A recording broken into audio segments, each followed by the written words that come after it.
Mamma, jag vill inte vara som du. Jag vill inte vara deprimerad och dö. Jag vill överleva. Jag ska skriva en lista på allt jag måste göra för att inte bli som du. Klippa av allt hår. Alla säger alltid att jag liknar dig. Jag tror den är paj. Förlåt. Vad har du gjort? Vad fan? Ta aldrig hand om något som lever. 6 veckor ska vi åka och hämta henne. Du försökte ta hand om mig och sen gick det åt helvete.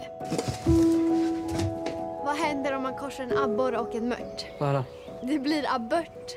Jag fattar inte skämtet. Ni vet att det var spya på den bänken i morse, va? Ew! Haha, jättekul, Sasha. Vet du att pappa inte har skrattat sedan du dog? Jag måste få honom att skratta igen. Tror du att jag skulle kunna bli komiker? Du vet, man måste ha humor om man ska bli komiker.